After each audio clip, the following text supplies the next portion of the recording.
परमेश्वर पिता का धन्यवाद करते हैं आज के दिन के लिए, जिसे उसने अपनी बड़ी कृपा से हमें दिया है, ताकि हम अपने जीवित परमेश्वर की महिमा करने पाएँ, उसकी स्तुति करने पाएँ, उसकी महिमा के गीतों को गाने पाएँ, उसके पवित्र वचन के द्वारा भी हम उसकी महिमा करें और उसे सीखें। और इसलिए परमेश्वर ने फिर से आज के दिन को दिया है, इसलिए हम अपने जीवित परमेश्वर का धन्यवाद करते हैं, उसके पवित्र वचन के लिए धन्यवाद करते हैं जिसे उसने दिया है। और इसलिए आज के दिन में जितने मेरे प्रिय भाई और बहन मेरे साथ ऑनलाइन जुड़ते हैं, मैं सबों को प्रभु यीशु के पवित्र नाम में नमस्कार कहता हूँ, जय मसीह कहता हूँ। परमेश्वर आज के दिन में हर एक को अपने पवित्र वचन के द्वारा आशीषित करें, आनंदित करें, यही हमारी प्रार्थना हो। और इसलिए आइए परमेश्वर के चरणों में आए, उससे प्रार्थना करें कि वो हमें सचमुच में आज के दिन में आशीषित करें। एक वचन पढ़ेंगे और उसके बाद प्रार्थना करेंगे, जो पाया जाता है इफिसियों की पत्री 1 अध्याय उसका 3 पद।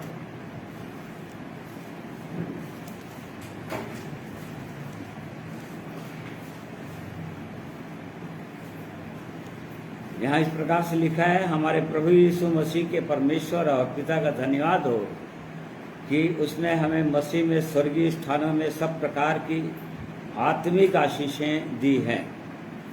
आइए प्रार्थना करेंगे। प्रेमी परमेश्वर पिता, हम आपका धन्यवाद करते हैं आपके पवित्र वचन के लिए, आपके उत्तम कल्पनाओं के लिए जो आप अपने लोगों के लिए रखते हैं।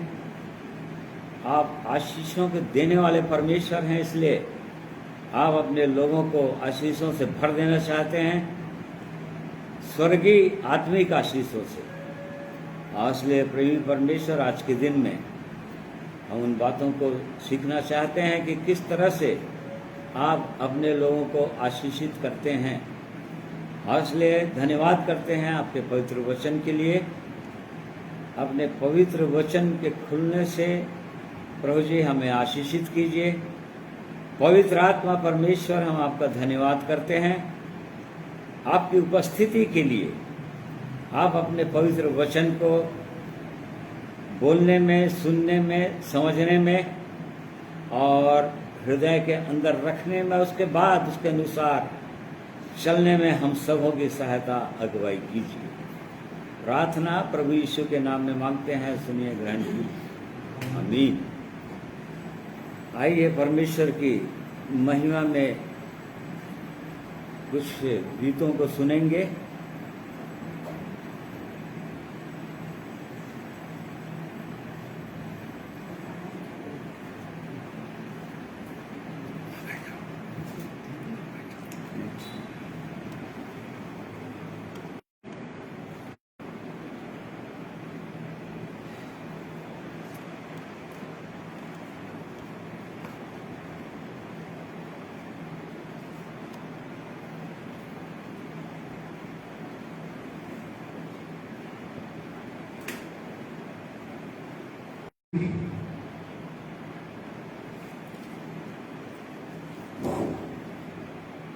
परमेश्वर पिता, मैं आप सबों को नमस्कार कहता हूँ। और आइए आज की रात में जाएंगे और कुछ गीतों के द्वारा परमेश्वर पिता की स्तुति और महिमा गीत है। हे पवित्र आत्मा, हे स्वर्गीय पिता हो, धन्यवाद हो तेरी स्तुति और आराधना। सचमुच में हमारा परमेश्वर स्तुति और आराधना की योग्य परमेश्वर है, इसलिए इसकी महिमा और स्तुति करेंगे गीत के द्वारा।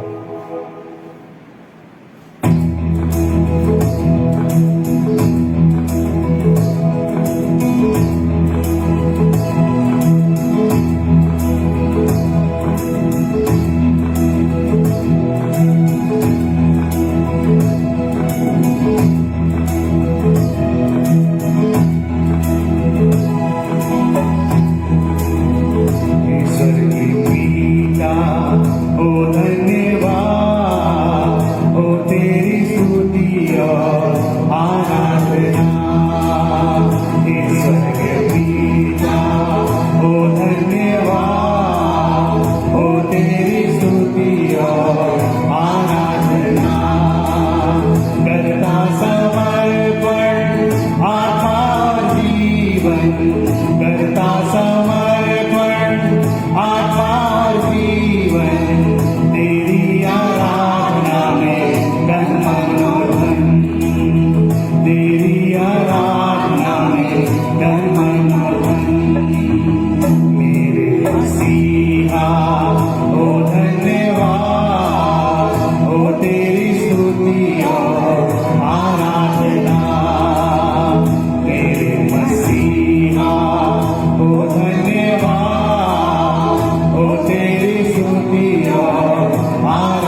परमेश्वर पिता का धन्यवाद देते हैं इस गीत के लिए।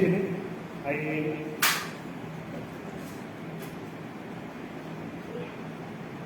एक और गीत को गाएंगे। ये गीत भी आप सबों को आता होगा। ये गीत बहुत ही सुंदर गीत है और आप भी मिलकर मेरे साथ में परमेश्वर पिता की महिमा कर सकते हैं।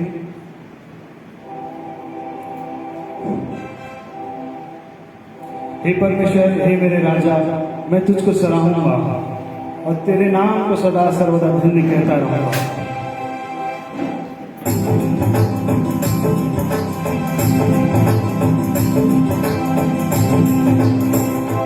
हे परमेश्वर, हे मेरे राजा, मैं तुझको सराहूंगा। हे परमेश्वर, हे मेरे राजा, मैं तुझको सराहूंगा और तेरे नाम को सदा सर्वदा धन्य कहता रहूंगा और तेरे नाम को सदा सर्वदा धन्य कहता रहूंगा। हे परमेश्वर, हे मेरे राजा, मैं तुझको सराहूंगा। प्रतिदिन मैं तुझको धन्यवाद करूंगा, स्तुति सदा सर्वदा करता रहूंगा। प्रतिदिन मैं तुझको धन्यवाद करूंगा, स्तुति सदा सर्वदा करता रहूंगा। यहोवा महान है, अति स्तुति के योग्य है। यहोवा महान है,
पिता का धन्यवाद देते हैं। आइए एक बार गीत को गाएंगे। कलवरी के पास खड़ा हो खून की धार को देखता सा, तेरे पापों का यही दाम दिया है मसीह यीशु ने।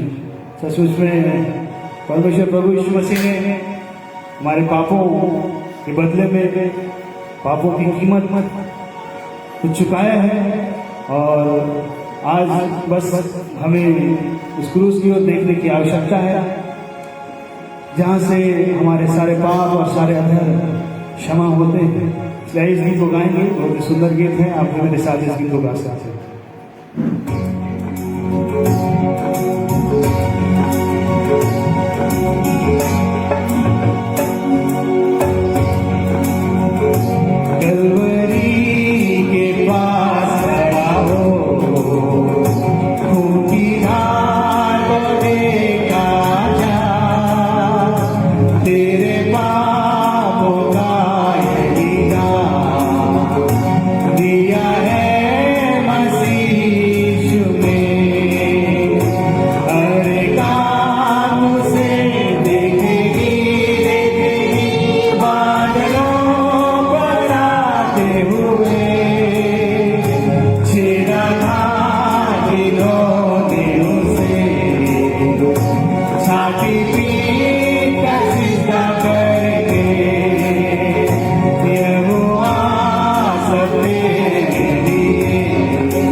परमेश्वर पिता का धन्यवाद देते हैं।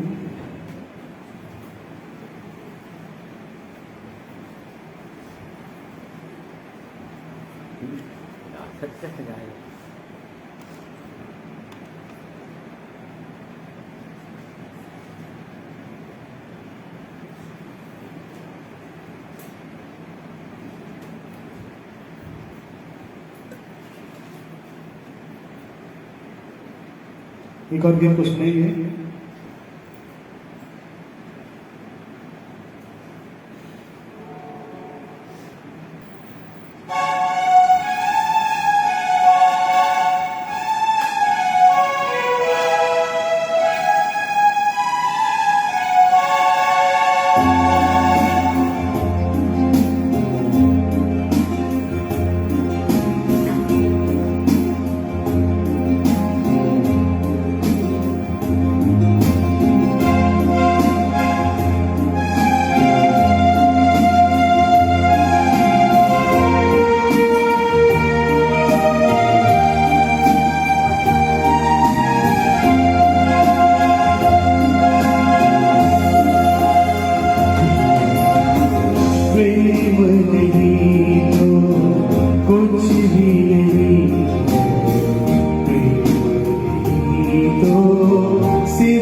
सिर्फ धोखा है।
स्वयं ही परमेश्वर है, प्रेम बिना तो कुछ भी नहीं है। प्रेम यदि मुझ में नहीं है, प्रेम यदि मुझ में नहीं है, तो फिर क्या है जो मुझ में है।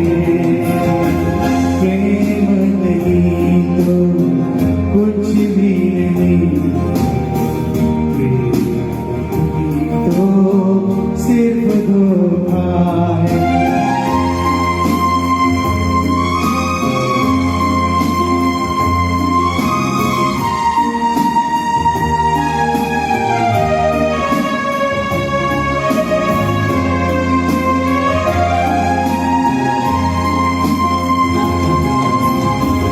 प्रेम विश्वास और आशा में तो सबसे बड़ा प्रेम ही है।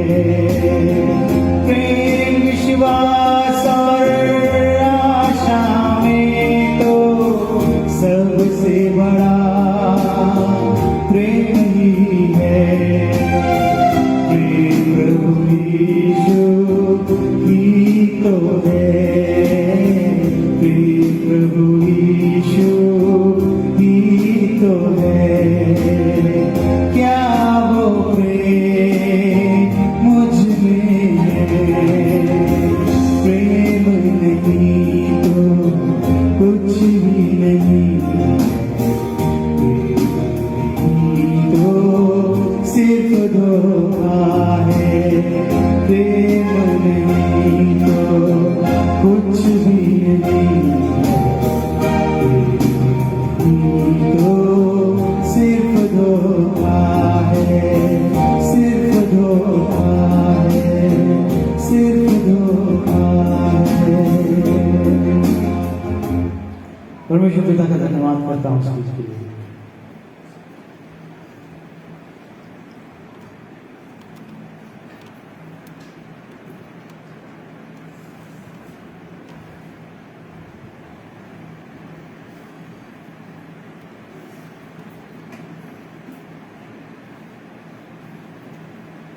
और परमेश्वर का हम धन्यवाद करते हैं उसके अद्भुत महान प्रेम के लिए।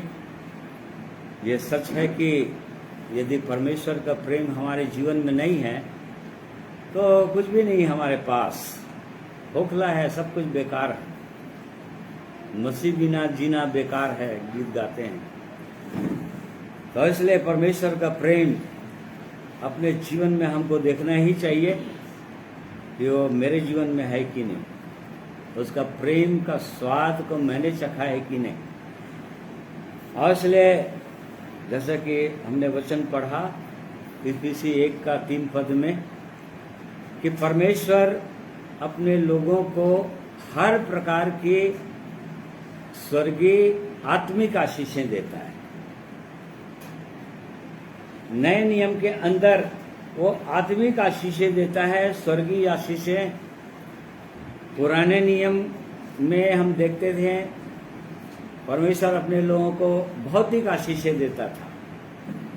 वो उनके पास भौतिक आशीषें होती थी, धन संपत्ति, गाय बैल पशु ऊंट गधे भेड़ बकरियां, ये उनके पशु हुआ करती थी, धन हुआ करता था। परंतु नए नियम के अंदर जैसे ही एक व्यक्ति नए नियम में प्रवेश करता है,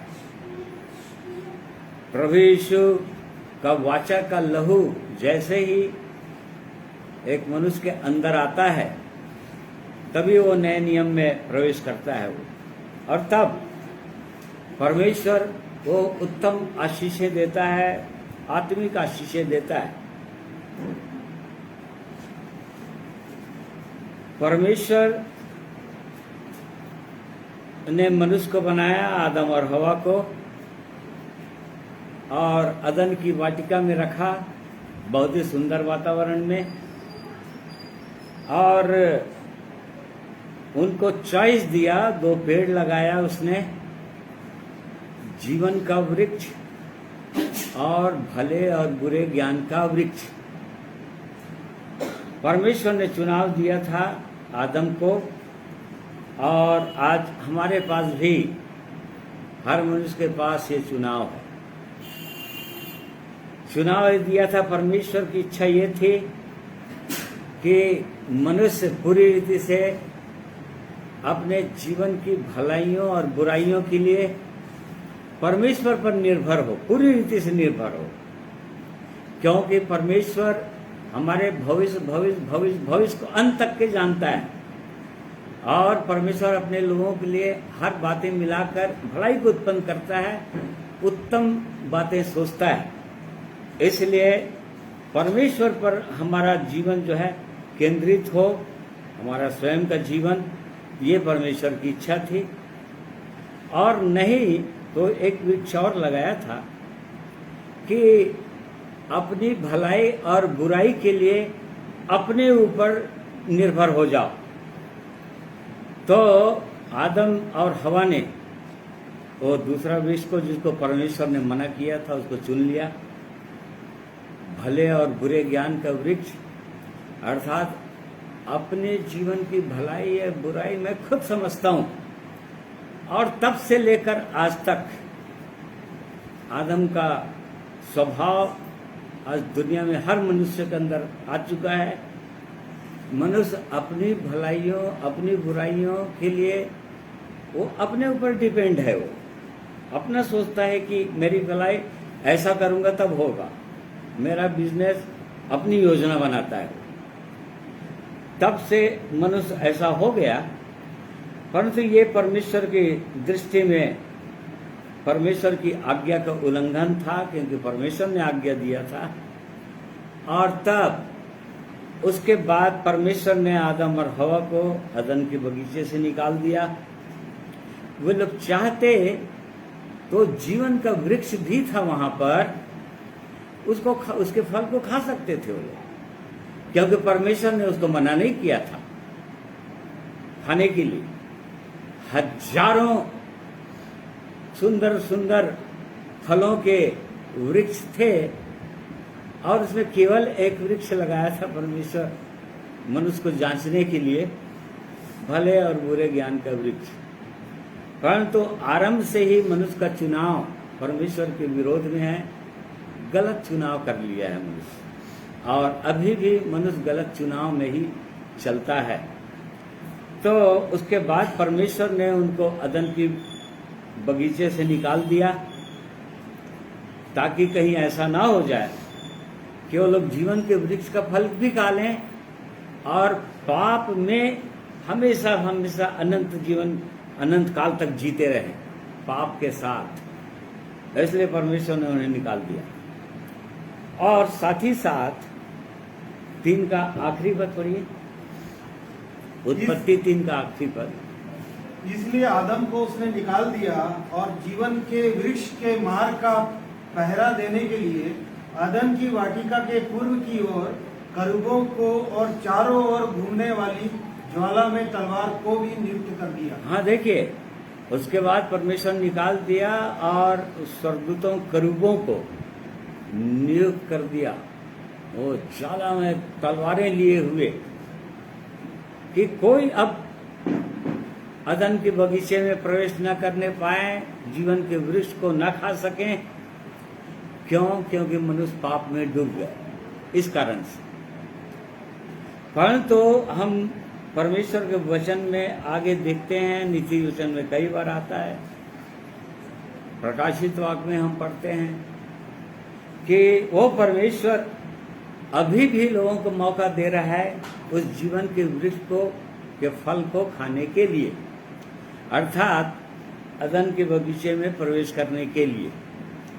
परंतु तभी एक व्यक्ति प्रवेश कर सकता है जब जो ज्वाला में तलवारें लिए हुए स्वर्गदूत लोग खड़े हुए हैं, वो तलवार जब किसी पर चलेगा तब, यदि उस तलवार को अपने ऊपर चलने देंगे, तब एक व्यक्ति जीवन के वृक्ष के फल को खा सकता है। ऐसा परमेश्वर ने उपाय कर दिया। ये बहुत ही अद्भुत बात है।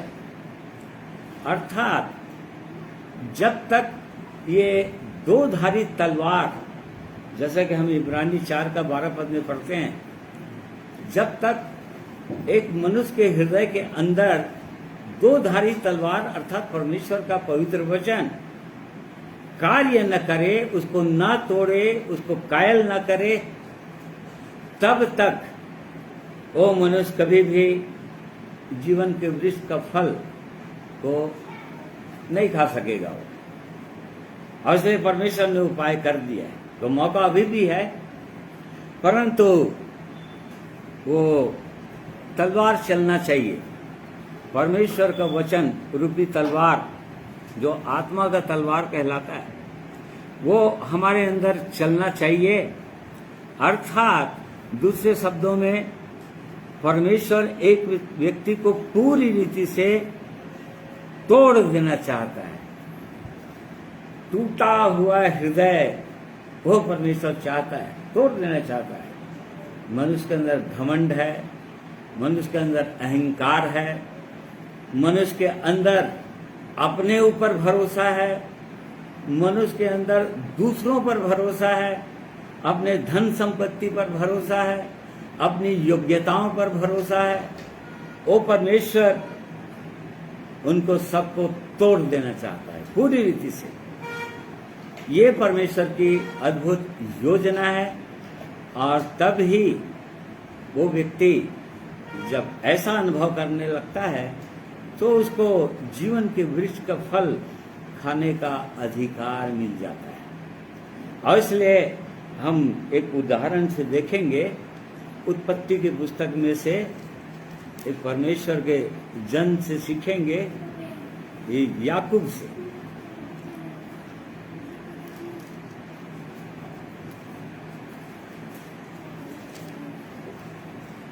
याकूब के जीवन से सीखेंगे, जो इसहाक का बेटा था वो। और 25 अध्याय में लिखा हुआ है कि इसहाक की पत्नी के गर्भ में 2 जुड़वे बच्चे हैं। और परमेश्वर ने कहा कि जब वो प्रार्थना की कि ये कैसा होगा, कैसा सहने से बाहर है, और तब परमेश्वर ने कहा कि 2 राष्ट्र हैं उसके अंदर, 2 राष्ट्र के लोग हैं उसमें, 2 राज्य के लोग अलग अलग होंगे। और 23 पद पढ़िए। तब यहोवा ने उससे कहा, तेरे गर्भ में 2 जातियां हैं, और तेरी कोख से निकलते ही 2 राज्य के लोग अलग अलग होंगे, और एक राज्य के लोग दूसरे से अधिक सामर्थी होंगे, और बड़ा बेटा छोटे के अधीन होगा। ना, परमेश्वर पहले ही बता दिया था। जब वो लोग घर में ही थे तभी परमेश्वर ने बता दिया रिबका को, और उसके बाद इसहाक को, और उसके बाद उनके बेटों को भी ये बात निश्चित रूप से पता चल गया कि उसका छोटा बेटा होगा जो बड़े बेटे पर अधिकार रखेगा, वो लीडर बनेगा, और बड़ा बेटा जो होगा वो छोटे बेटे का दास हो जाएगा वो। तो ये परमेश्वर की अद्भुत योजना के अंतर्गत था। इस बात को जानता था याकूब कि, और एक अद्भुत रीति से ये दोनों बालक पैदा हुए। ऐसा अभी कभी सुनने में आया नहीं है कि गर्भ में ही जो याकूब है एसाव का पैर को पकड़े हुए पैदा हो रहा है, या वो चाह रहा है कि मैं पहला पैदा हूं, मैं पहला ठाव हूं। तो कुछ सेकंड का अंतर के कारण से वो छोटा हो गया,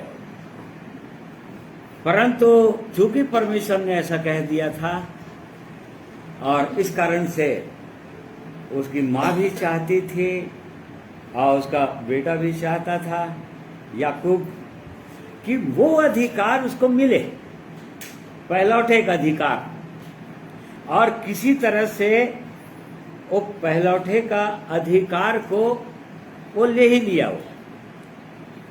और इसी कारण से उसके माता पिता ने उसका नाम याकूब रखा था, जिसका अर्थ क्या दिया है? अड़ंगा मारने वाला या छीनने वाला। छीन कर लिया उसने उसके सारे अधिकारों को, पहलौठे का अधिकार को, उत्तम आशीषों को, पिता की आशीष को उसने छीन कर लिया उसने। इस कारण से उसका नाम अड़ंगा मारने वाला पड़ा। और उसका नाम ही पड़ गया क्योंकि उसके बाद उसने कई बार अड़ंगा मारा। सचमुच में अपने बड़े भाई एसाव के पहलौठे का अधिकार को उसने ले लिया, और उसका बेटा जो एसाव जो है एक पल भोजन के बदले में उसको बेच दिया। उसको एकदम हम एक एक उसको डिटेल में नहीं जा रहे हैं। वो याकूब को परमेश्वर कैसे आशीष से भर देता है, वो मेन पॉइंट हमारा ये है, उसको हम देख रहे हैं। परंतु इन सब चीज़ों को हम देखेंगे तभी समझ में आएगा। तो जब उसने अपने बड़े भाई के पहलौठे का अधिकार को खुद ले लिया, और तब उसको वहां से भागना पड़ा। उसकी माँ रिबका भी उसको इसमें सलाह दी कि वो भी चाहती थी, छोटे बेटे से अधिक प्रेम करती थी, और उसका पिताजी बड़े बेटे से प्रेम करता था क्योंकि वो जंगल के पशुओं का मांस ज़्यादा पसंद करता था वो। और इस कारण से इसी तरह से, और तब फिर उसका छोटा बेटा, बड़ा बेटा जो है बहुत क्रोध में आ गया, और उसने कहा, एक जगह लिखा हुआ है कि उसके पिताजी जो मरने वाला है, उसकी मृत्यु के बाद वो अपने छोटे भाई को जान से मार डालेगा। और तब इस बात को उसकी माँ ने सुन लिया, रिबका ने, और तब अपने बेटे को वहाँ से तुरंत भगाई अपने भाई के घर, याकूब के मामा के घर, लाबान के। तो इस बात को हम देखते हैं। और तब जब वहाँ से भागा वो निकला, तो अब जाते जाते बीच में ही अंधेरा हो गया, रात हो गई। और तब 28 अध्याय का 10 पद से आगे जब पढ़ेंगे तो वो उसको एक जगह सोना पड़ा, ठीक है। और उसने तकिया बनाया वहाँ के पत्थर का, और वही जंगल में ही उसको सोना पड़ा। और कई प्रकार के विचार उसके अंदर थे, भयभीत था वो। कहीं उसका छोटा बड़ा भाई उसको मार न डाले, और गलत काम तो किया था उसने। क्योंकि वो धोखा दिया था, इसीलिए उसका नाम अड़ंगा मारने वाला, धोखा देने वाला, छीनने वाला, धूर्त, झूठ बोलने वाला। उसने अपने पिताजी से 27 अध्याय दिया, 5 बार झूठ बोला था उसने। जब उसके भाई ने, उसके पिताजी ने पूछा था, क्या तू आप याकूब है? तो उसने, क्या तू एसाव है? उसने कहा, हाँ मैं एसाव हूँ। जबकि वो याकूब ही था। तो इस प्रकार से उसका नाम इसीलिए पड़ा। और तब सब ये सारा विचार लेकर जब वो भाग रहा था, तो उसके अंदर ये सब विचार थे।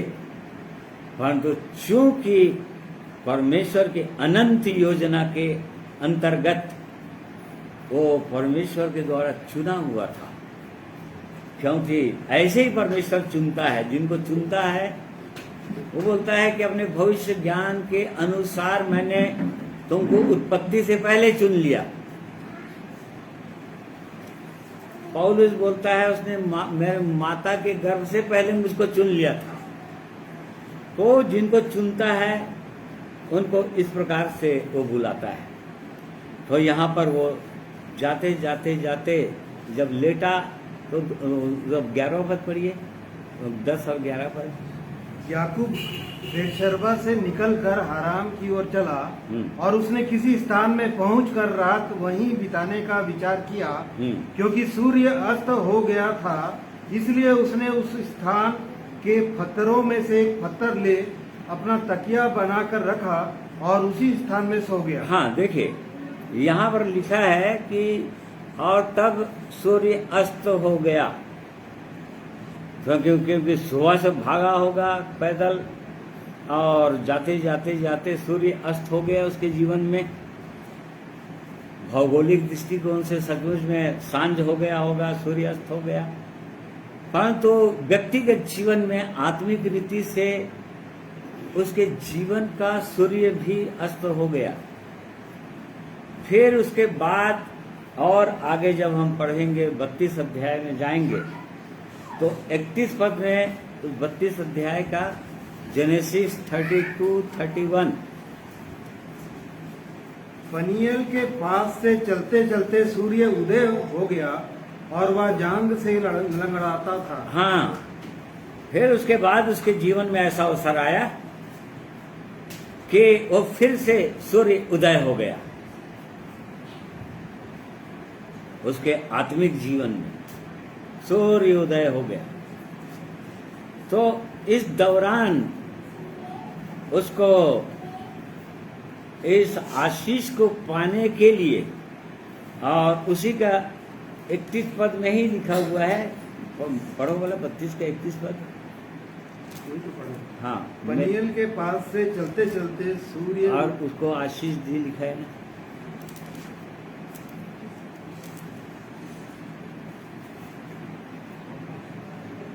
तब हाँ 29 पर याकूब ने कहा, मैं विनती करता हूँ मुझे अपना नाम बता। उसने कहा, तू मेरा नाम क्यों पूछता है? तब उसने उसको वहीं आशीर्वाद दिया। देखिए, एक्चुअल में परमेश्वर जो है याकूब को यहाँ पर आशीर्वाद दिया, मतलब आशीष जिसको मांग रहा था, जिसको चाह रहा था, यहाँ पर उसको मिला। तो तब तक 20 वर्ष हो चुके थे। याकूब जो अपने घर से अपने मामा लाबान के घर गया, उस दौरान उसको 20 वर्ष बीत गए, और जब गया तो सूर्य अस्त हो गया था। और इस दौरान वो 2 बार जब वो सोया था तब दर्शन देखा था, मतलब परमेश्वर के साथ उसको 2 बार भेंट करने का अवसर मिला। उत्पत्ति 28 अध्याय में तो उसने दर्शन में ऊपर से नीचे तक सीढ़ी देखा, और वो सीढ़ी और कोई नहीं, वो स्वयं प्रभु यीशु है, जो यूहन्ना में लिखा हुआ है।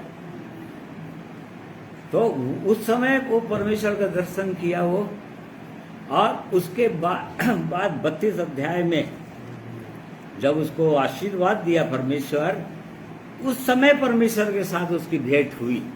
2 बार उसने परमेश्वर के साथ भेंट किया। इस दौरान उसके जीवन में कई बातें बीती, जो लाबान के घर में, अपने मामा के घर में था तब, और जब वो रहने लगा वहाँ पर, तब उसके मामा ने कहा कि तुमको भी अच्छा नहीं लगेगा, मेरे को भी अच्छा नहीं लगेगा, ऐसे तुम यहाँ पर रहोगे, इतने सालों तक खाओगे, कुछ न कुछ काम करो। और तब फिर अपने मामा की भेड़ बकरियों को चराने लगा। और तब ये सब जो आप लोग पढ़े होंगे, आप लोग जानते हैं सब, उसका डिटेल मैं बिल्कुल नहीं बता रहा हूँ। तो उसके मामा लाबान की 2 बेटियां थी, लिया और राहेल। और ये याकूब जो है और राहेल से प्रेम करता था, और इस कारण से उसने अपने मामा को कहा कि मैं इससे प्रेम करता हूँ और उसको से मेरा विवाह करो। और तब उसने कहा कि ठीक है, इसके लिए तुम 7 साल काम करो और 7 साल तक वो भेड़ बकरियों को चराया हो लाबान की। और जब समय पूरा हो गया तब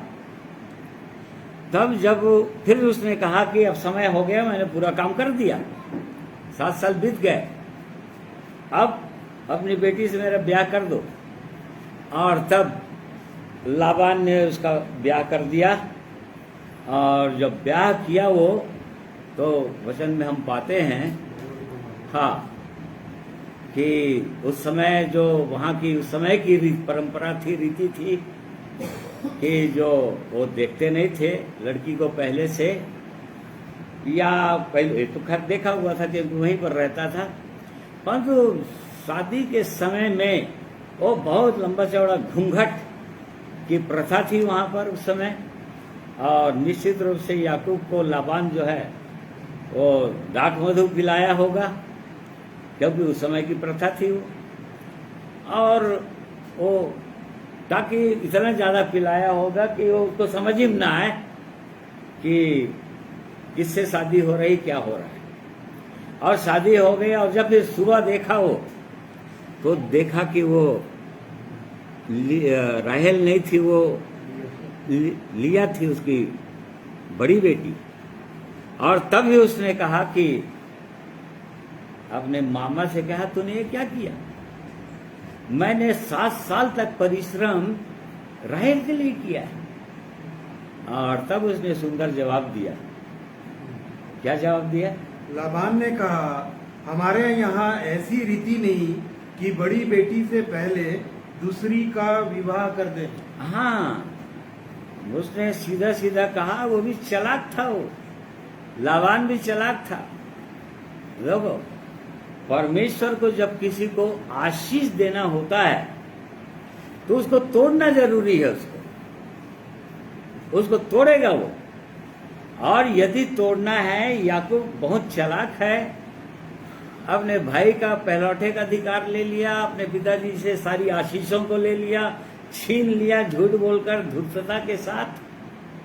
मतलब बहुत चालाक व्यक्ति है, चतुराई है इसके अंदर। तो परमेश्वर जब किसी को तोड़ना रहता है तो उसको वैसे ही लोगों के साथ रखना पड़ता है उसको। तो लाबान भी वैसी व्यक्ति था। नीति वचन में एक सुंदर वचन है, 27 उसका 17, नीति वचन 27 उसका 17 पद।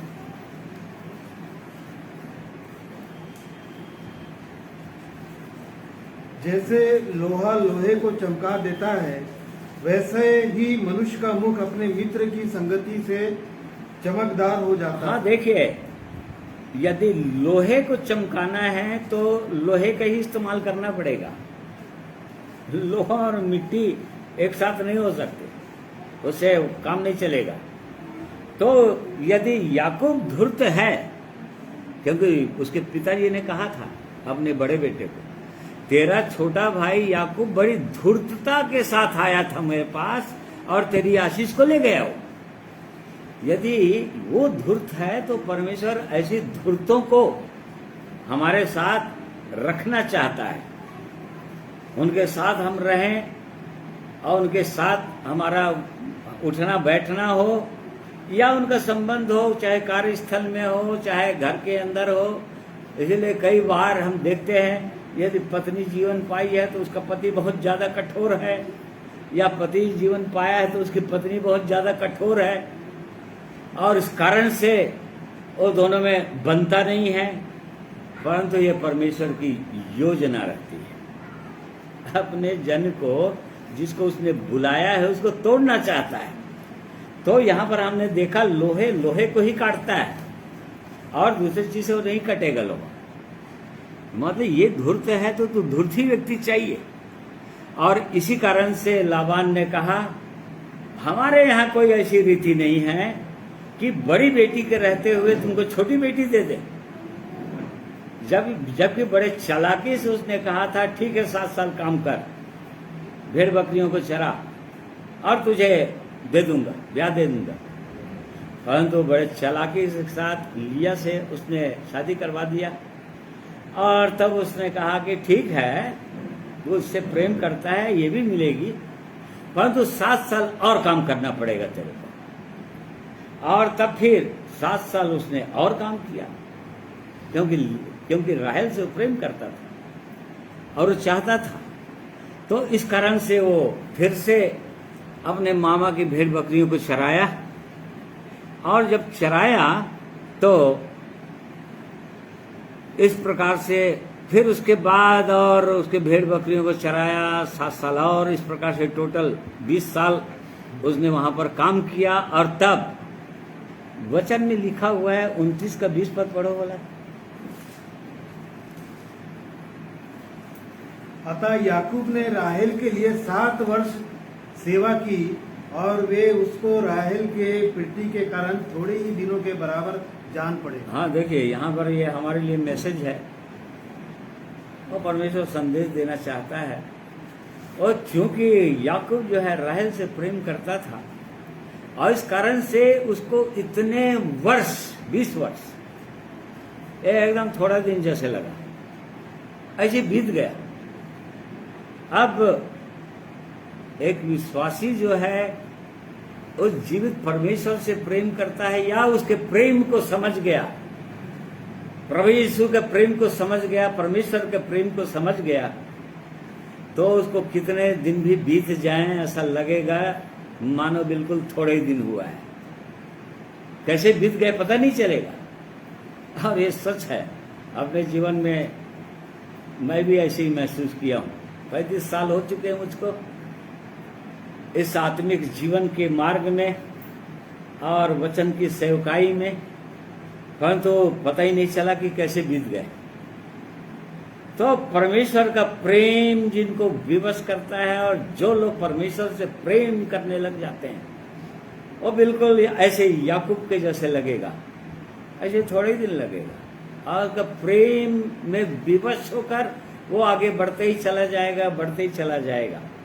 इस प्रकार से तो अंततः फिर उसके बाद उसके बहुत भेड़ बकरियां और पशु और सब कुछ हो गया, और तब उसने देखा कि उसके मामा का व्यवहार उसके प्रति एकदम भिन्न हो चुका है, और तब फिर वो मामा के घर से भागा हो और अपने घर, अपने पिताजी के घर जाने के लिए लौटा।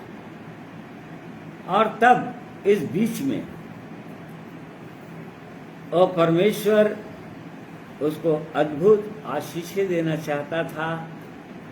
क्योंकि उसका कार्य बहुत कुछ हो चुका था, परंतु और कुछ काम करना था भी परमेश्वर को, और तभी वो आशीष देता।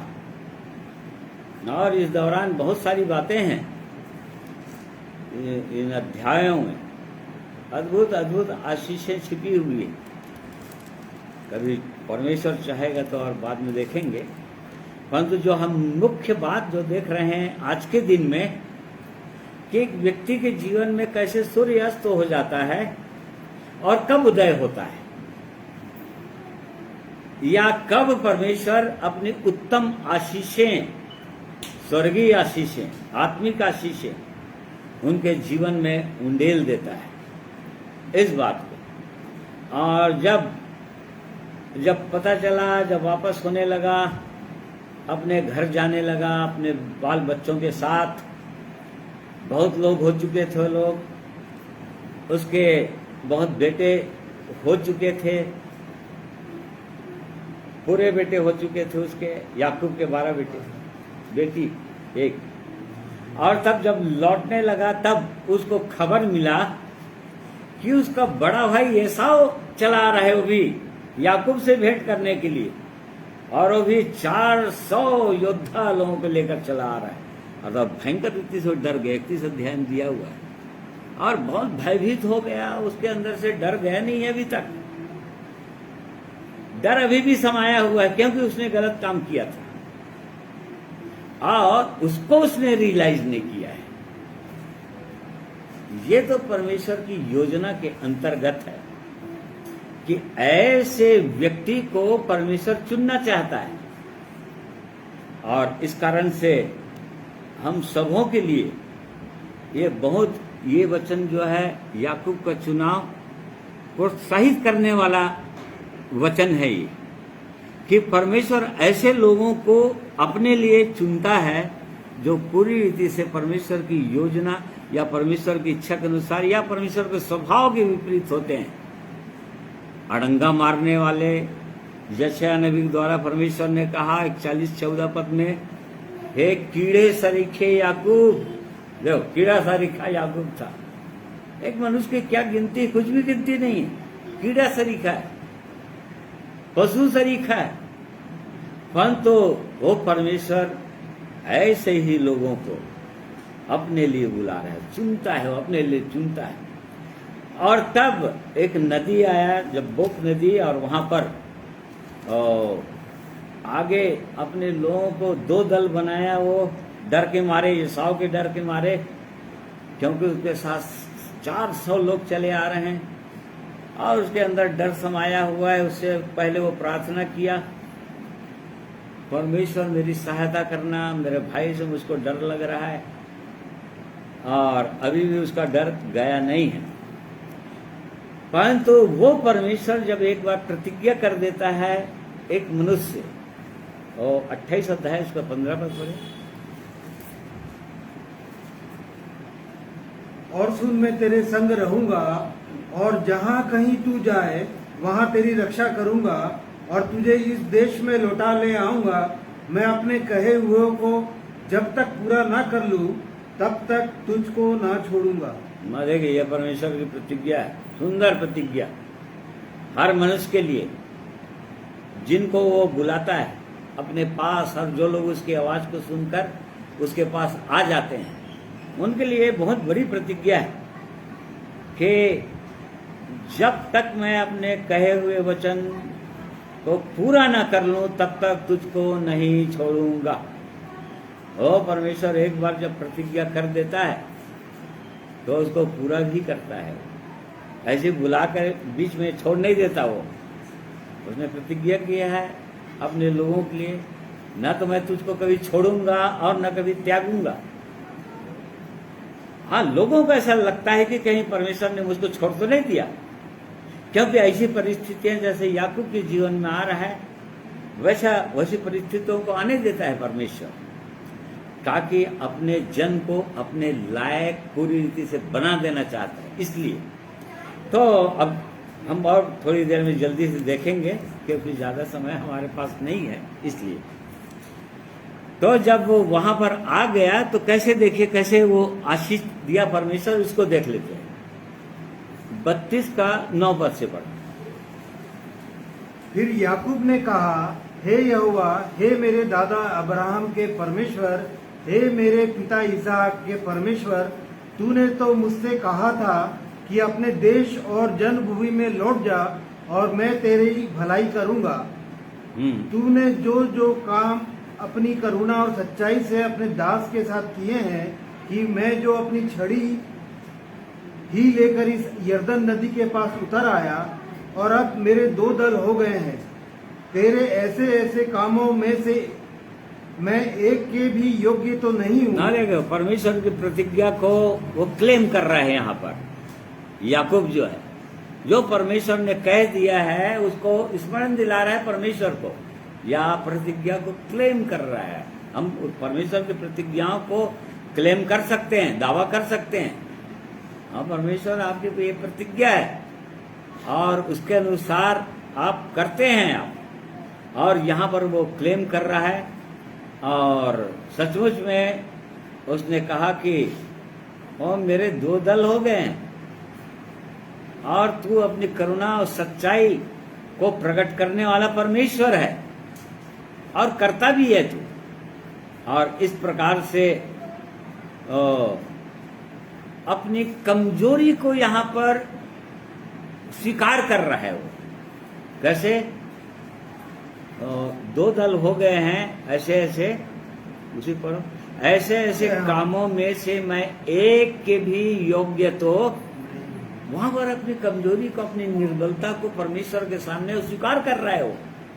मैं इस योग्य नहीं हूं परमेश्वर कि आप मुझ पर अपनी करुणा, अपनी दया प्रकट करें। मैं इसके योग्य बिल्कुल नहीं हूं। क्योंकि मैं तो आपके विरुद्ध चलने वाला व्यक्ति था, धूर्त व्यक्ति था, झूठा व्यक्ति था, धोखा देने वाला व्यक्ति था। और इस प्रकार से वो स्वीकार कर रहे हैं यहाँ पर। फिर और आगे, मेरी विनती सुनकर मुझे मेरे भाई एसाव के हाथ से बचा। मैं तो उससे डरता हूँ, कहीं ऐसा ना हो कि वह आकर मुझे और माँ समेत लड़कों को भी मार डाले। हाँ, अब 13 पद से 1 मिनट।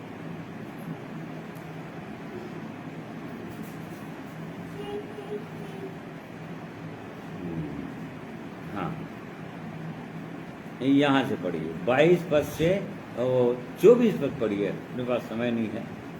उसी रात वह उठा और अपनी दोनों स्त्रियों और नहीं, कौन सा पढ़ रहे हैं? 32 का 24 पद से। और याकूब आप अकेला रह गया।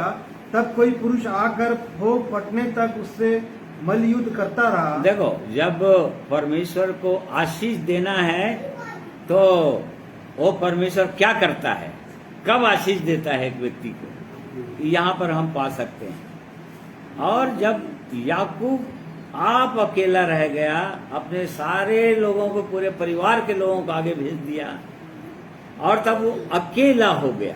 देखिए, यदि परमेश्वर की आशीषों को पाना है तो अकेला होना पड़ेगा। अकेला परमेश्वर के साथ, परमेश्वर की दृष्टि में अपने आप को देना पड़ेगा, उसके चरणों में आना पड़ेगा, जैसा कि यहाँ पर याकूब कर रहा है। वो परमेश्वर की ओर देख रहा है और परमेश्वर की इच्छा को समझना चाह रहा है। और जब अकेला हो जाता है एक व्यक्ति, तब कोई पुरुष आकर पाँव फटने तक उससे मल्ल युद्ध करता रहा। देखो, यहाँ पर कोई पुरुष आ गया या और कोई नहीं था, क्योंकि बाद में उस चीज को स्वीकार करता है कि मैं तो परमेश्वर का दर्शन कर लिया। वो परमेश्वर स्वयं था वो जो उससे मल्ल युद्ध करने लगा याकूब के साथ। और इस कारण से जब तक एक व्यक्ति आपे में नहीं आता, तब तक परमेश्वर की आशीषों को भी नहीं पाता। क्योंकि जब तक आपे में नहीं आता तो इस संसार में रहता है, संसार की सराहट में रहता है। जैसा कि हम उड़ाऊ पुत्र में देखते हैं, लूका 15 अध्याय के अंदर, जो उड़ाऊ पुत्र जो था, पिता का छोटा बेटा, और जब तक उसके पास धन संपत्ति रुपया जो भी वो अपने हिस्सा में लिया था अपने पिताजी से, जब तक था तब तक उसके मित्र लोग थे। और जब पूरी रीति से कंगाल हो गया, अब उसके पास एक नया पैसा भी नहीं, तब और सूरों को चराने की उसको नौकरी मिली थी, तब एक समय वो गंभीर होकर आपे में आया था, अकेला हुआ था।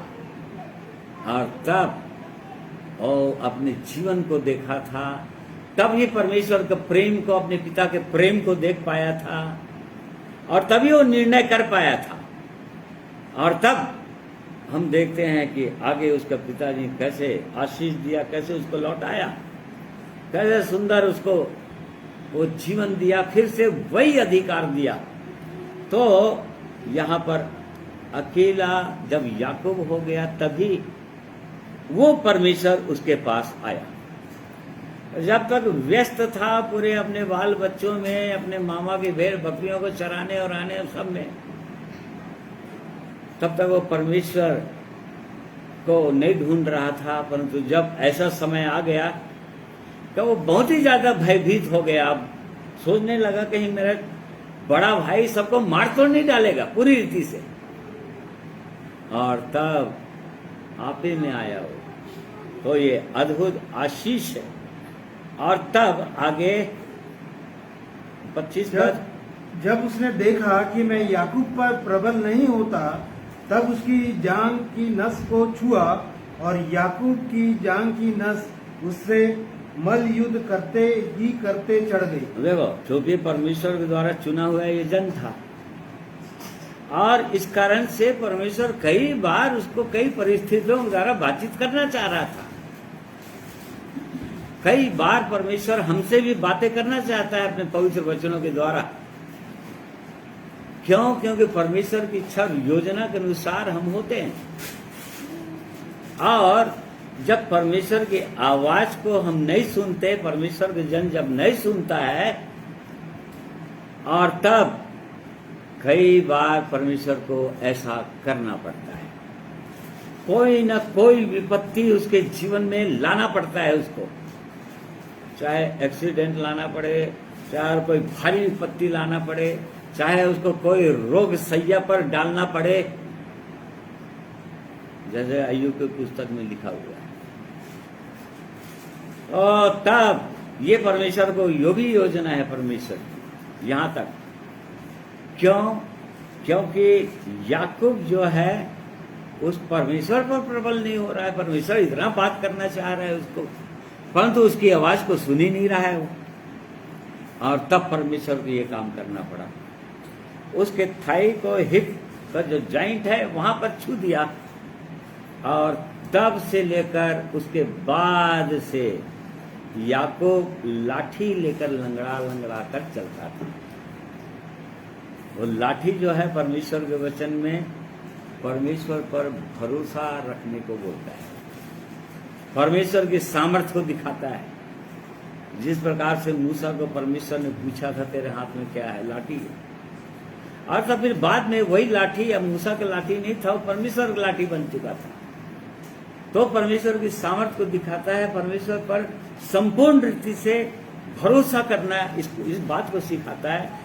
तब से याकूब परमेश्वर पर भरोसा करने लगा, क्योंकि अब उसका बल उसके पास नहीं है। अब उसके पास वो शक्ति नहीं को अपनी योजना खुद बना सके और अपनी इच्छा के अनुसार चल सके। अब वो लंगड़ा लंगड़ा के चलता है। वो परमेश्वर के इस काम को करना पड़ता है। और तब आगे और पढ़ी जल्दी से। तब उसने कहा, हाँ, तब उसने कहा मुझे जाने दे, क्योंकि भोर होने वाला है। याकूब ने कहा, जब तक तू मुझे आशीर्वाद ना दे तब तक मैं तुझे जाने ना दूंगा। देखो, इन आशीषों को पाना है तो चार चीज अपन देख रहे हैं। पहला, अकेला रहना पड़ेगा, आप ही मानना पड़ेगा। और दूसरा, परमेश्वर को अपने जीवन में हस्तक्षेप करने देना पड़ेगा, और परमेश्वर कुछ न कुछ ऐसा कुछ करेगा कि हमारे घमंड को तोड़े पूरी रीति से। कोई ऐसी विपत्ति लाए, कोई दुर्घटना लाए, या किसी प्रकार से हमारी कोई हानि हो, कोई भयानक रीति से बीमार करे, ऐसा परमेश्वर करता है यदि परमेश्वर के चुने हुए लोग हैं तो फिर उसके बाद जब परमेश्वर ने कहा, उस पुरुष ने कहा कि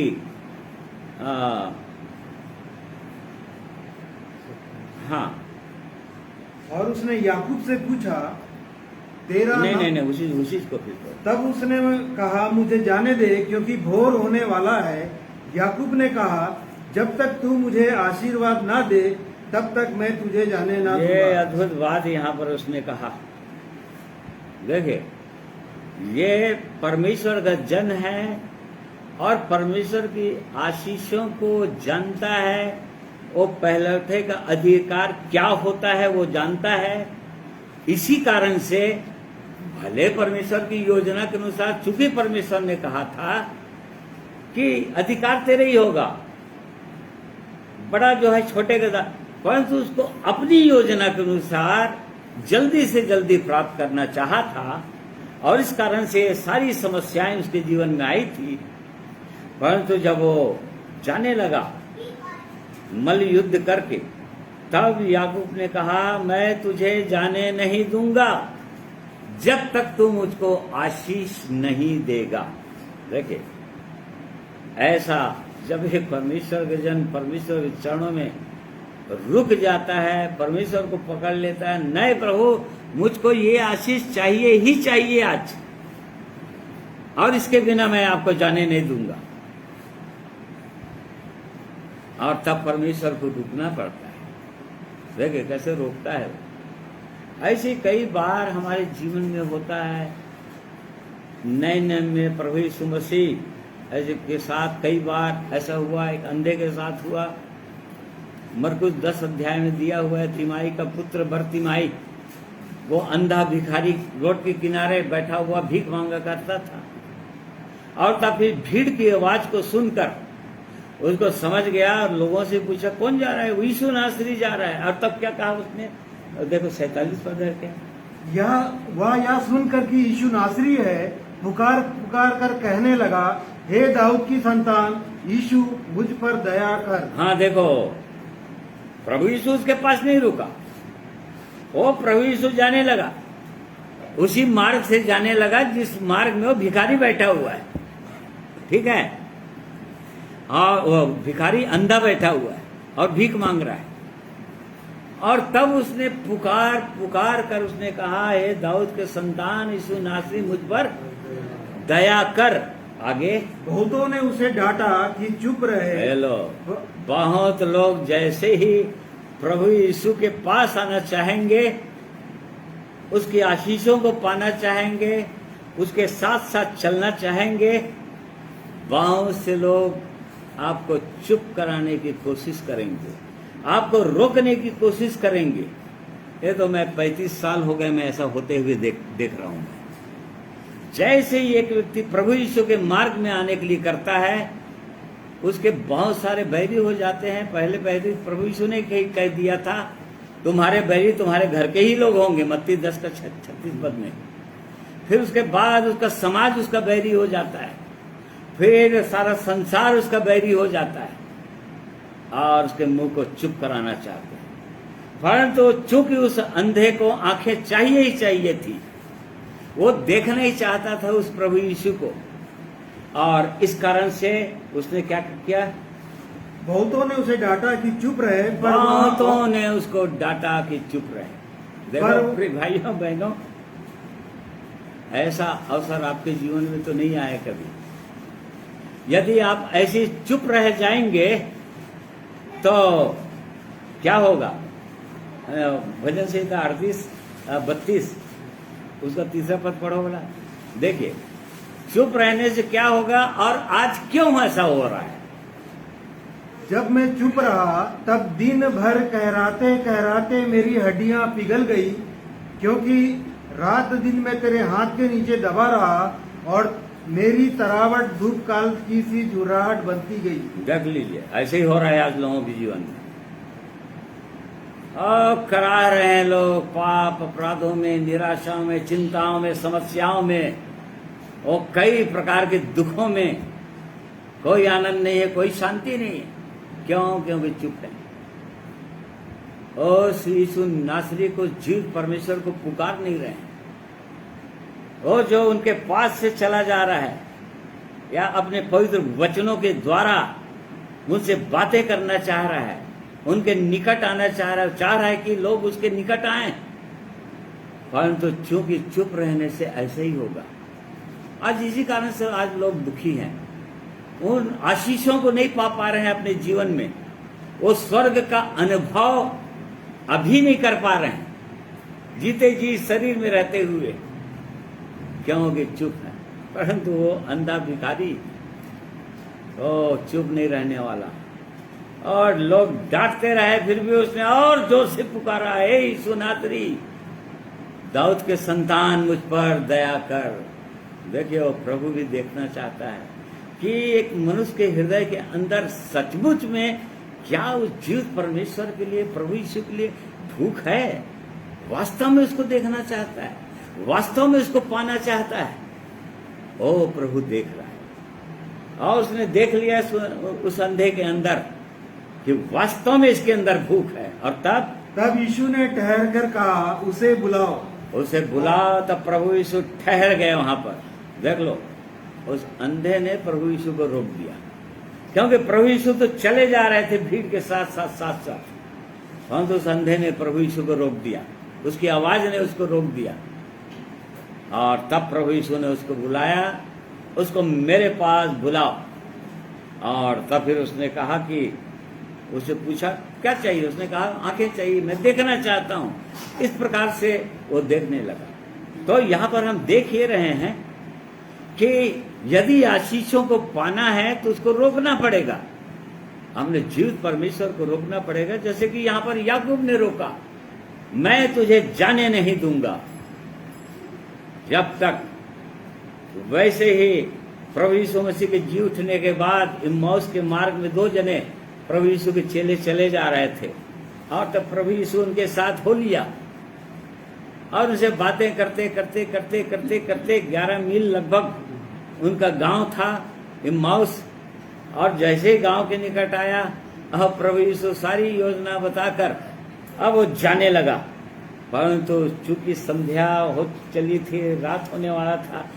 आगे बढ़ो उसको। इतने में वे उस गांव के पास पहुंचे जहां वे जा रहे थे, और उसके ढंग से ऐसा जान पड़ा कि वह आगे बढ़ना चाहता है, परंतु उन्होंने यह कहकर उसे रोका, हमारे साथ रहे, क्योंकि संध्या हो चली है और दिन अब बहुत ढल गया है। यहाँ पर भी 2 चेले वे एकदम निराश। अब हम आशा थी हमारे अंदर कि हम सोच रहे थे कि प्रभु यीशु इसीलिए आया था कि हमको गुलामी से छुड़ाएगा, एक आशा जगी थी। अब वो भी मर कर चला गया, अब तो कोई आशा नहीं हमारे पास। बड़े निराश, बड़े दुखी मन से अपनी दुखड़ा प्रभु यीशु को सुनाते सुनाते वो लोग चले जा रहे थे। देखिए, जैसे ही उनके घर के पास आया, उन्होंने रोका प्रभु यीशु को और अपने घर में बुलाया। और जैसे ही प्रभु यीशु उनके घर गए और उनके साथ रोटी तोड़े, ना पड़ी। जब वह उनके साथ भोजन करने बैठा तो उसने रोटी लेकर धन्यवाद किया और उसे तोड़कर उनको देने लगा। तब उनकी आंखें खुल गई और उन्होंने उसे पहचान लिया। देखिए, ऐसी आंखें खुलती है एक व्यक्ति की, रोटी तोड़ते तोड़ते उसको पहचान लिया। जैसे प्रभु यीशु रोटी तोड़ कर दिया उनको, इसीलिए जब प्रभु भोज में हम लेते हैं ना, जो रोटी खाते समय, खाते पीते समय उसकी देह को न पहचान, उन्होंने पहचान लिया ये प्रभु यीशु है, हमारा प्रभु है, हमारा स्वामी है, वो जीवित हो गया है, वो जी उठा है।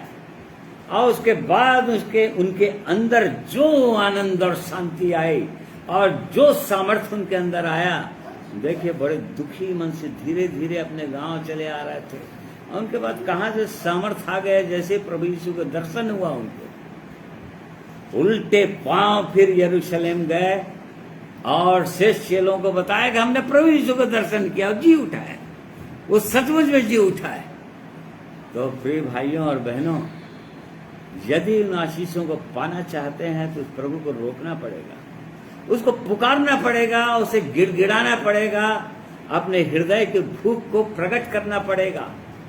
यहाँ प्रभु, मैं सचमुच में भूखा और प्यासा हूं, आप मेरे हृदय के अंदर आइए, मुझको जीवन दीजिए, मुझको आत्मिक आशीषों से भर दीजिए, पवित्र आत्मा से भरिए मुझको। और तब आगे उत्पत्ति 28 अध्याय 32 अध्याय।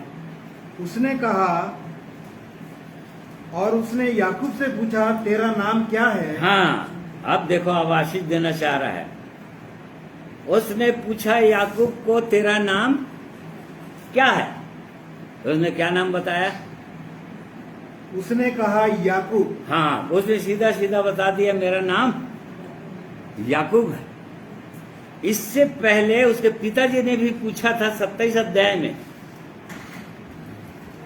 जब वो अपने पिताजी की आशीष को प्राप्त करना चाहता था और उसके शाह के अनुसार भोजन तैयार करके ले गया था, तब उसने क्या कहा था? उसके पिता इसहाक ने पूछा, तू कौन है? उसने कहा, मैं तेरा जेठा पुत्र एसाव हूं। देखो, झूठ पर झूठ बोले जा रहा है। जब उसके पिताजी ने पूछा था सेम क्वेश्चन कि तू कौन है, तेरा नाम क्या है, वहां पर बोल दिया था मैं एसाव हूं। फिर बाद में पूछा था आखिरी में 5वां क्वेश्चन, क्या तू सचमुच में याकूब है? तो उसने कहा था मैं हूं, सचमुच में याकूब।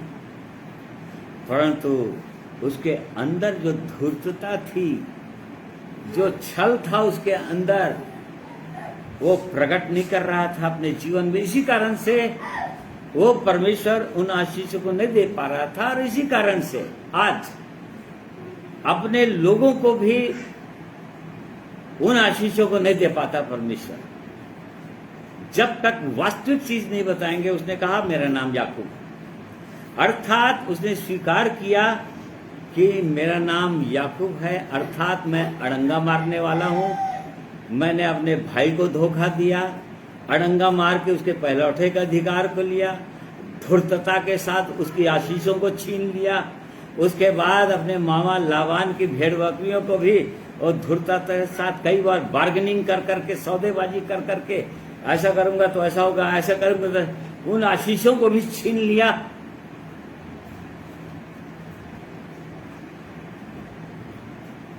यहां पर वो स्वीकार कर रहा है कि मेरा नाम याकूब है।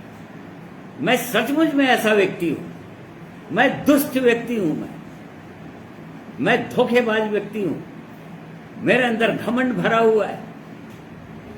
जब तक एक व्यक्ति अपनी वास्तविक दशा, वास्तविक नाम नहीं बताता है, हाँ मैं अपराधी हूं, 48 का 8 पद में लिखा, परमेश्वर ने कहा तो सचमुच में तो धोखा देगा, विश्वासघात करेगा, इसीलिए तेरा नाम जन्म से माता के गर्भ से मैंने अपराधी रख दिया है।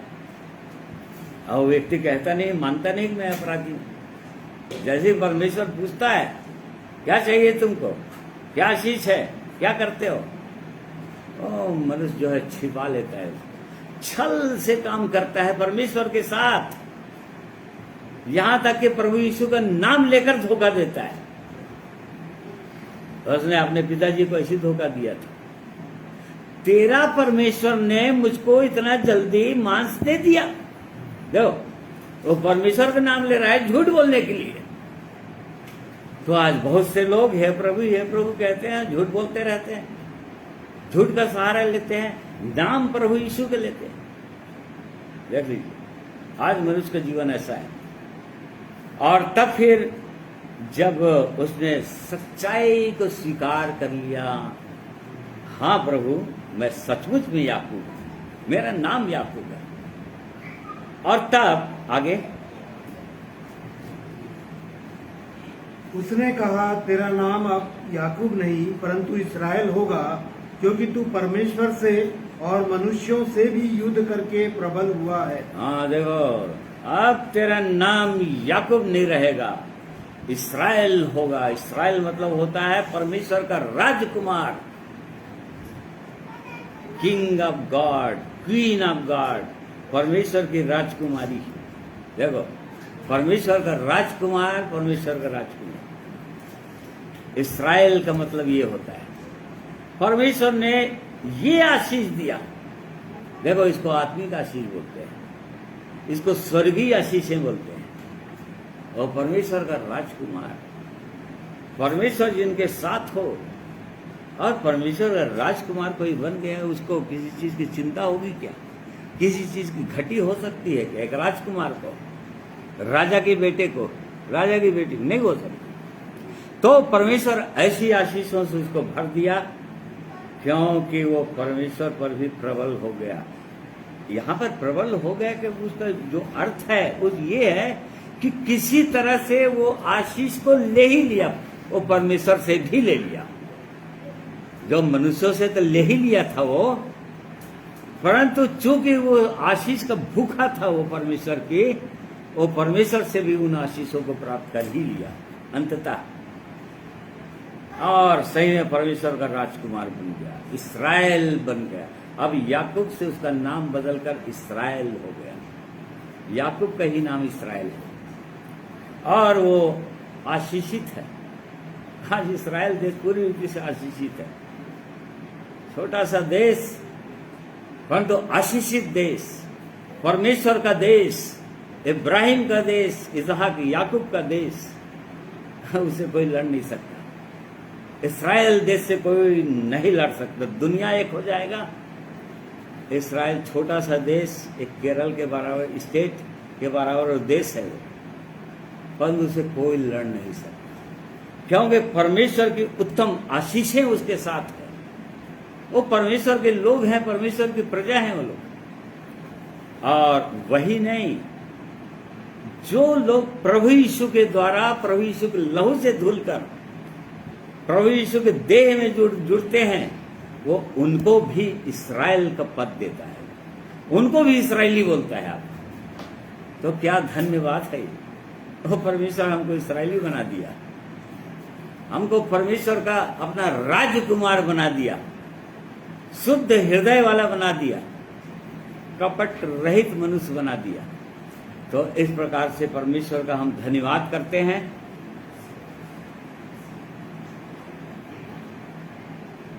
परमेश्वर अपने इन पवित्र वचनों के द्वारा आज के दिन में हमको अपनी उत्तम आशीषों को देना चाहे हैं और बताना चाहें कि उसकी आशीष को पाना है तो ऐसे ही करना पड़ेगा, और तब सचमुच में उन आशीषों को हम पालेंगे। बहुत अद्भुत आशीष याकूब के विषय में बहुत लिखा हुआ है बाइबल के अंदर कि कैसी आशीषें वो दिया है उसको, और इसलिए परमेश्वर का धन्यवाद करते हैं। परमेश्वर आप सबों को आशीषित करे। आइए एक गीत और सुनेंगे परमेश्वर की महिमा में, और उसके बाद प्रार्थना के साथ आज की संगति को समाप्त करेंगे।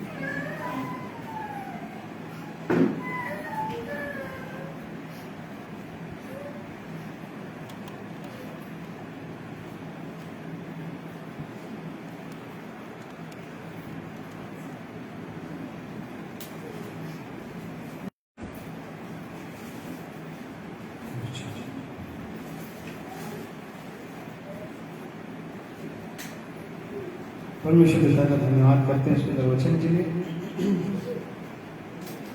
और एक गीत को सुनेंगे, बहुत सुंदर गीत है। और परमेश्वर के क्रूस का वर्णन है, उसमें कहता है कि बार बार कहा लहू यीशु का तेरी शिफा के लिए, मेरी शिफा के लिए। सचमुच में परमेश्वर ने यीशु मसीह में होकर हमारे पाप और हमारे अपराधों के लिए बहुत बड़ी कीमत चुकाई है, और अपने बदन को छलनी किया है और अपने बदन को तोड़ा है ताकि हमको जीवन मिल सके। उसी पर आधारित गीत है, ये सुनेंगे। और जब हम सुनते हैं इस गीत को तो और हम अपने जीवन को जांचें और परमेश्वर के निकट आए।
यीशु का तेरी शिफा के लिए, मेरी शिफा के लिए बार बार बार लव यीशु का तेरी शिफा के लिए, मेरी शिफा के लिए।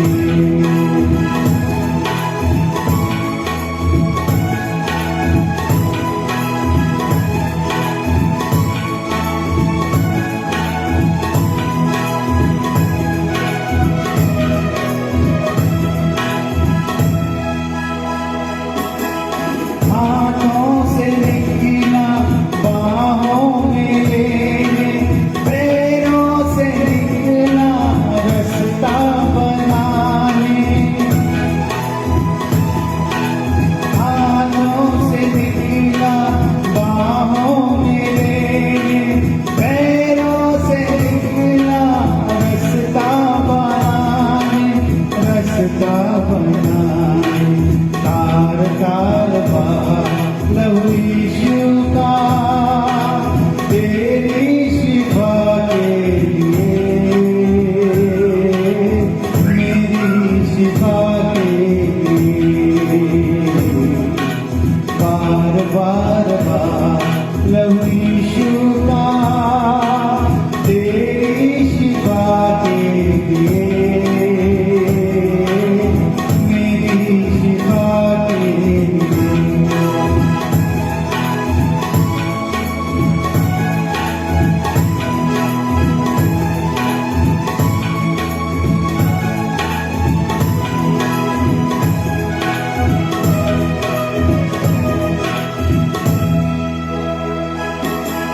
भीगा लहू से सर मुक्ति दिलाए, थोड़ा बदन को कीमत चुकाए। भीगा लहू से सर मुक्ति दिलाए, थोड़ा बदन को कीमत चुकाए, कीमत चुकाए। सुबेदार लव यीशु का तेरी शिफा के लिए, मेरी शिफा के लिए बार बार बार लव यीशु का तेरी शिफा के लिए, मेरी शिफा के लिए।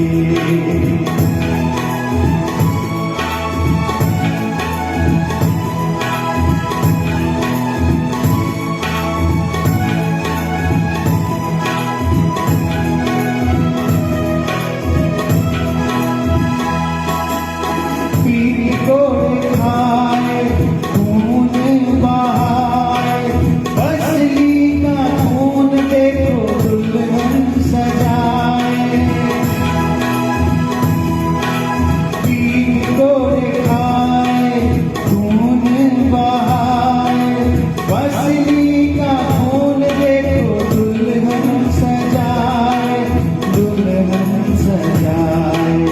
आर पार लव यीशु का तेरी शिफा के लिए, मेरी शिफा के लिए बेकरार लव यीशु का तेरी शिफा के लिए,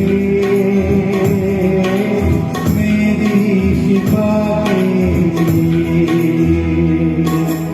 बार बार बार लव यीशु का तेरी शिफा के लिए, मेरी शिफा के लिए बेकरार लव यीशु का तेरी शिफा के लिए, मेरी शिफा के लिए बार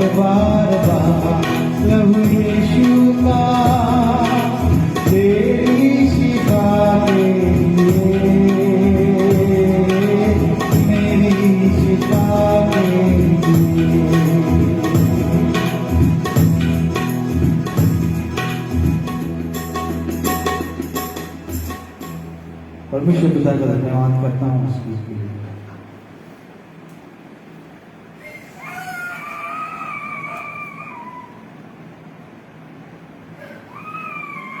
उस परमेश्वर का धन्यवाद करते हैं कि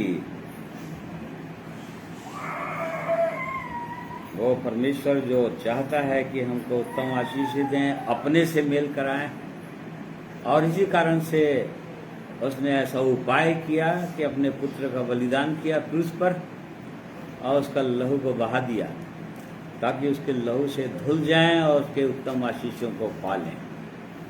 एक पॉइंट को हमने छोड़ दिया था, याकूब के जीवन में जो सूर्य अस्त हुआ था, वो जैसे ही परमेश्वर ने कहा आपसे तेरा नाम इस्राएल होगा, और उसके बाद 30 और 31 पद में लिखा हुआ है 32 अध्याय का कि तब याकूब ने यह कहकर उस स्थान का नाम पनियल रखा, परमेश्वर को आमने सामने देखने पर भी मेरा प्राण बच गया है।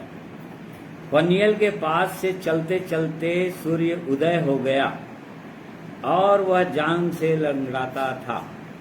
देखिए, जो सूर्य अस्त हुआ था उसके जीवन में, अब उसके जीवन में वो सूर्य उदय हो गया। और वो सूर्य कौन है हम जानते हैं। मलाकी नबी के द्वारा परमेश्वर ने भविष्यवाणी किया था कि तुम्हारे लिए धर्म का सूर्य उदय होगा, धार्मिकता का सूर्य। अब यदि वो सूर्य उदय नहीं हुआ है, यदि किसी के जीवन में भी, तो परमेश्वर बुला रहा है। हमने देख लिया कैसे उदय होगा, कैसे वो एक मनुष्य के जीवन में आ सकता है।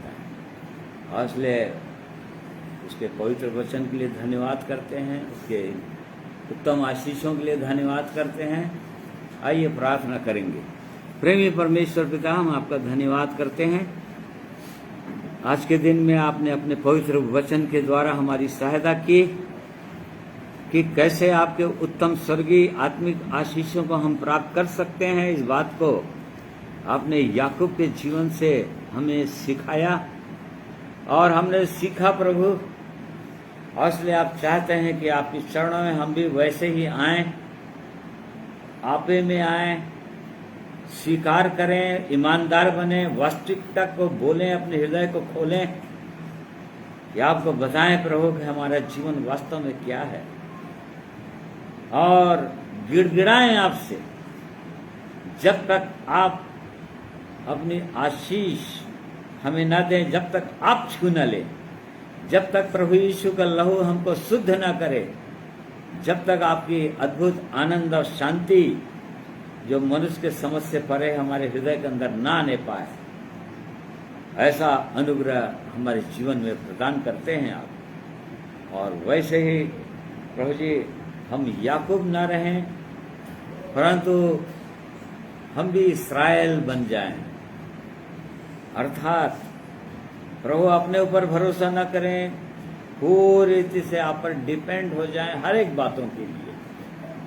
हमें से हर एक की सहायता अगुवाई कीजिए कि सच में प्रभु आपके चरणों में दीन होकर टूट कर आने पाए और आपकी उत्तम आशीषों को पाने पाए। इसलिए अपने हर एक प्रियों को मैं आप हाथों में सौंप देता हूँ, जो आज के दिन में ऑनलाइन मेरे साथ जुड़े हुए हैं, आपके वचन को सुने हैं और इसके बाद भी सुनते हैं। प्रभु आपकी अपरंपार आशीष उनके जीवन में हो। आपने प्रार्थना सुना है, धन्यवाद करते हैं। विनती प्रभु यीशु के नाम में मांगते हैं, सुनिए, ग्रहण कीजिए। आमीन।